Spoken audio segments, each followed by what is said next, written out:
กระยาดอกไปแล้วทางเงินพันทางเงินร้อยไปนะจังหวัดอ่ะหอยมหาเสน่ห์ยังครับยังตัวนี้จะขายเพิ่นจังบาทมาริโอให้เพิ่นจังบาทนี่ให้2,000เหรอได้ค่าไป50 บาท100อยากได้น้ำเลยดิโอ้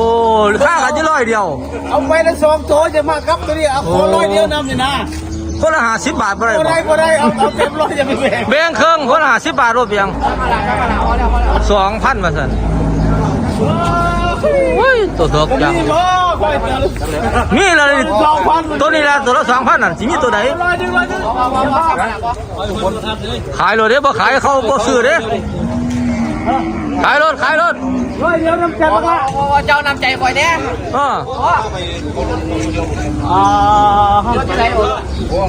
าไปขึ้นรถเฮ็ดใบมากเจ้าตัวเอ็ดเนาะผู้ขายเฮ็ดใบเอาตัวไปเอาเลยกาแฟก็ไม่ได้กินว่าสั่น2,000พี่น้อง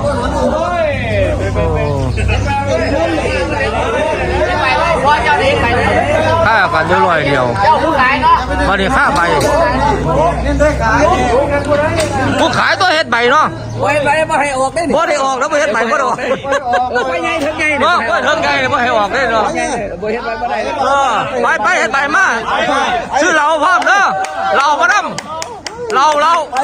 ราชุดใหญ่พุ่นเด้เฮ็ดบ่ได้ว่าซั่นไปแม่ดูเฮ็ดนะก็เฮ็ดนะ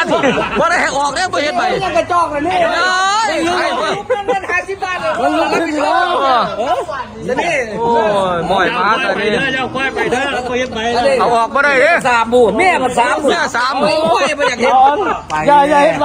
ไปเฮ็ดมาโอ้ยโอ้ยทำอย่างกาแฟคนละบ่ได้กินนะกาแฟก็บ่กินนะแม่บ่ลูกเด้อแม่เดี๋ยวแม่ก็บ่ได้เด็กน้อยบ่เป็นผู้ใหญ่เด้เด็กน้อยเด้มาริโอลุกยัง50 บาทมันสิ50 บาทบ่ตายยอดเนาะแม่ค่าน้ำมันรู้เวลา3บาทมาจมลุกไปตีไรกว่านี้เฮ้ยเขาหาคาไว้แล้ว2,500แล้วเขาหาคาเขาโตมาแจ้งบ่แล้วบ่แต่คนละ500นะโอ้ขายอีต้นมันแล้วราคามัน2,000ค่ากันอยู่50 บาทค่าใบพอ50 บาทละโอ้เจ้าหันละตั้งใจเนี่ยมาริโอนอกมาหลายเลยเด้อบ่ได้ว่าสันลบว่าสันบอกว่ากระยาเราแล้วไปน้ำกันรถไปขายนักเลงยังเป็นนักเลงนักเลงยังไม่ขาย50 บาทตัวเลยนะเจ้าโจมาเร็วคนนะนี่มาเฮ้ยช่างโจมเลยสุดท้ายยังค่ากันอยู่ละ25 บาทวันค่ากันอยู่25 บาทโอ้ยอย่าให้มันห่างกันเด้25 บาทนึง30 บาทไหมเอา30 บาท30 บาท30 บาทเอาเจ้าโจ๊กใส่20 บาทก็พอดีเนาะโอ้ย2,000 กับ 30 บาทผู้อยากขายยังไม่อยากขายอยู่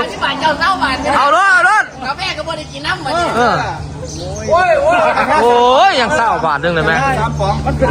กระสันกาแฟ3 ป๋องเฮ็ดใบเอาขนาดเสื้อเขามาได้ปล่อยมาซะนี่เขาทำมาละ30 บาทละ